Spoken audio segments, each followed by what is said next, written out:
The Punisher has been holding his breath for what seems like forever, but he lets his lungs relax as he finally climbs up onto a boat. Two men drop to the shots in the head that he gives them, and then a massive explosion nearby destroys the cash and drugs that were here. He then takes his rifle out to the lead thug's head. Who'd the drugs go to?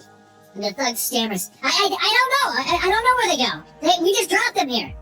But the Punisher doesn't play games as he shoves the muzzle of his rifle into the thug's mouth. Who do the drugs go to?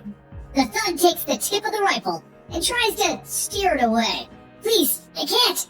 So the Punisher shoots his hand off. Don't touch my gun. Give me a name, or you're gonna try your luck with the crocs. With tears in his eyes as he holds his mutilated hand, the thug gives him the name Hector Juarez. And then he pleads for the Punisher to let him go. You told me, but here's the thing. Your drugs hurt a lot of people, the Punisher says coldly, as he kicks the guy into the river.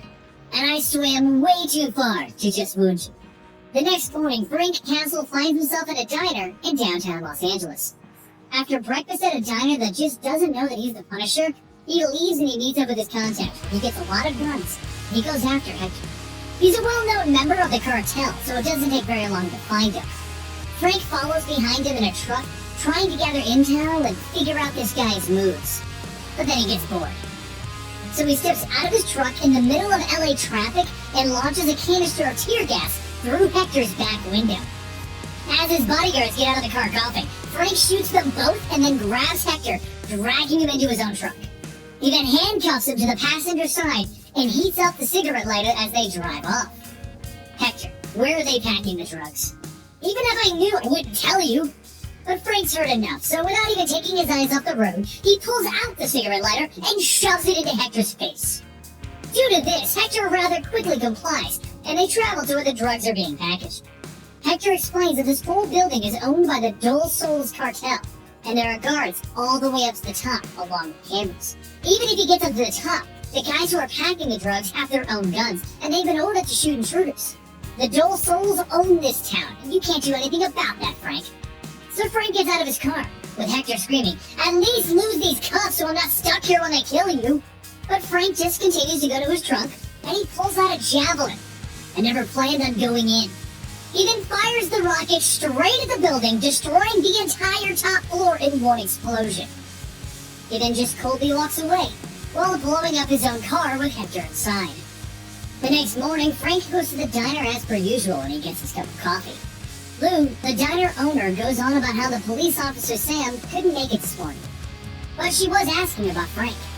When he asked what she was asking about, Lou told him that she just kind of likes stray dogs. So Frank corrected him. I'm more of a coyote. Well, anyway, Lou continues, the Punisher is in town, so she must be busy.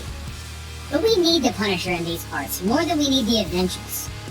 And that causes Frank to look up from his coffee to ask, why's that, Lou? Because, Frank, everyone isn't afraid of the Avengers. Meanwhile, off where the police are looking for any evidence as to where the Punisher is located, 3 individuals are standing out of sight. The cops won't find the Punisher, you know, one of them says. But we will. You don't call in the Howling Commandos for nothing. Frank got that day off, and he spends the next morning back at the diner with Lou and Sam, before heading off on his next mission. His next mission turns out to be where Sam is pinned down by the cartel, and the cartel's not playing around, and they're not about to let some cops ruin their day. They're pinned down behind the officers' cars. And the day gets really bad when one of the fellow officers next to Sam hits a lightning bolt to the chest and drops dead. Sam panics and has no idea what to do, when suddenly the Punisher arrives telling her to get down.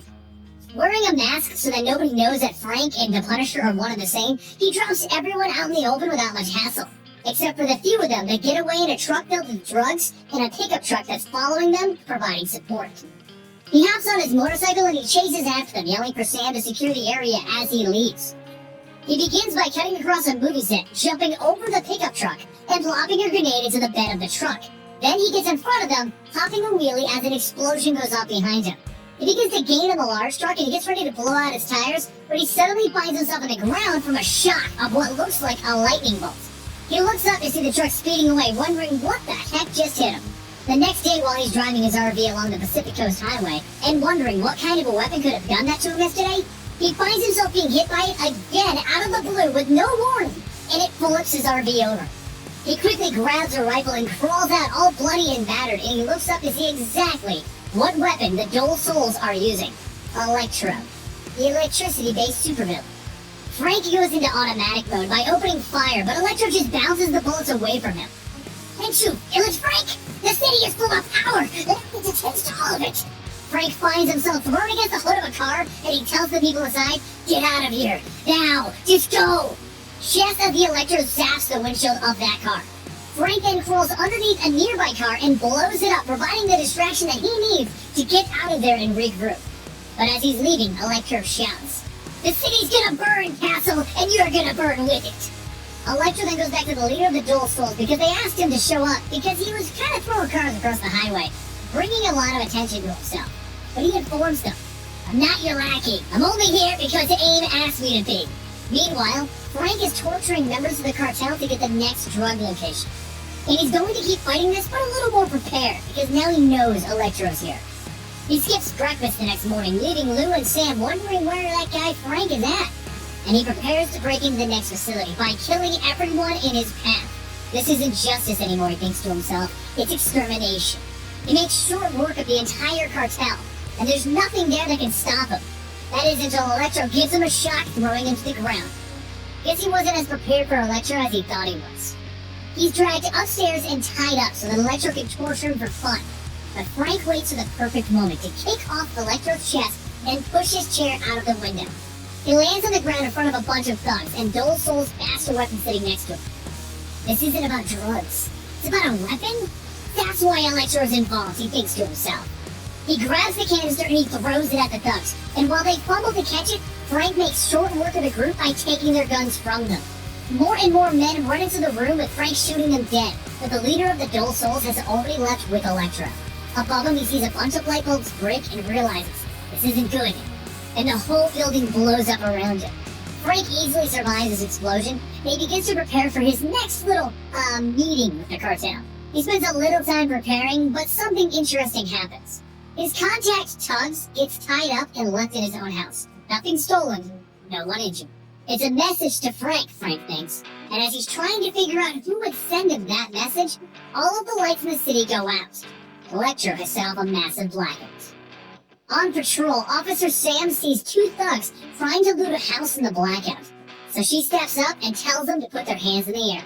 Instantly, she's shot in the chest and only saved by her bulletproof vest. So she fires back at them, and she begins to beat the thugs for shooting at her, telling them, "The bullet stops, but the badge won't." The whole city's plunging into chaos, with the Dull Souls moving through building by building, dropping guards, and other cops are getting shot by more random loots. The leader of the Dull Souls begins to rant about how this gas will bring the city to its knees, and he'll own Los Angeles. But as he's ranting, they have to stop their car, because in front of them, the Punisher is standing there. He doesn't say anything as he lobs a grenade underneath their car. The car explodes, and the thugs try to get out the fight with the Punisher, but he shoots them all dead, and he then lobs another grenade at the car, blowing it up again. Boy, he really loves explosions. Guillermo, the leader of the Dull Souls, grabs his briefcase, and he begins to run into the street with Frank standing atop of the wreckage that used to be his car. "Guillermo!" Frank shouts as he shoots him in the leg. And then he walks over. "This ends now. It's time that you paid for your sins." "Oh, not yet, my friend," Guillermo tells him, as a bolt of electricity hits Frank in the chest again. He's blasted through the storefront of the building, and as he gets his bearings, he looks up to see Electro back. "I couldn't leave this time finishing our business, Castle." With Frank busy, the leader of the Dull Souls gets up and begins to run off with his briefcase. But Frank gets back up, prepared to fight. "I'm not afraid of death, Electro. That's a weakness of men, and I'm the Punisher." And he opens fire on Electro again. But Electro just bounces the bullets off like last time. "You're suicidal, Frank," Electro tells him, and he shoots him again. But Frank just changes his clip and opens fire again. All of the bullets hit Electro this time, though, dropping him to the ground. Rubber bullets hurt like hell, don't they? And with that statement, Frank begins to walk up on Electro and put the muzzle of his rifle into Electro's eye socket. "I wonder what would happen if I shot one of these through your eye." But then, he's kicked upside the head by Domino, another assassin from AIM. Electro and Domino leave. They climb onto their helicopter to get the heck out of there. "I can't believe I had to stop the Punisher from kicking your ass," Domino tells Electro. Meanwhile, the leader of the Dole Souls has made it quite far, and he leaps into another waiting car. Okay, LA, time to die, he says as he pulls out the trigger, and he prepares to press it. When suddenly all of the windows in his car are blown out as Frank fires on it. It flips over as the driver loses control, and Frank just walks up to the turned over car. I'll never spend a day in prison, Delmaro tells Frank as he gets closer. I think you have me mistaken with the police. I'm the pup. And before he can finish his sentence, the car explodes, throwing him back. What in the... Frank says as he looks around to see a drone flying overhead. He stumbles away thinking to himself, it's a victory. It sure doesn't feel like it. He drops into the subway so he can make his way to his hideout. But as he goes down there, he sets off a tripwire, and another explosion rocks him. At the other end of the tunnel, he can see 3 special operations soldiers approaching him. The Howling Commandos are here to finish off Frank Castle. He quickly drops away from the scene, but they are relentless and they keep going. I gotta get away. It's time for me to leave LA, Frank thinks. But as he gets to his stashed car, it also explodes. Alright, this isn't funny anymore. I'm sick and tired of getting blown up, Frank thinks as he looks around to see the Howling Commandos clearing the parking garage. He tries to make it for an exit, but they just open fire on him again, forcing him to roll over the side of the parking garage. Hanging off the side, Frank says to himself, can't do it, can't win. One of the commandos then walks over and shoots him off the side, and he falls on the top of a bus. We got him, the commander says. I got him with a tracer. As the bus is carrying him away, Frank thinks to himself, why do I do it? Why don't I give up, give in, and accept defeat? Because I don't fight for victory. Not in war, not in peace, not on the battlefield. Not here. I fight, we fight. That is those who punish evil. Because the evil and the scum of the streets, the aggressive and the violent criminals, their victory is not when they kill the innocent or destroy a city. It is when good men stop resisting them. The Howling Commandos get back up in the parking garage. They load up a special round. A homing round. They fire it at Frank and it follows the tracer, straight into Frank's chest. He then collapses on the roof of the bus, as it continues to drive away. We take out the bad guys, the commander of the Howling Commandos says.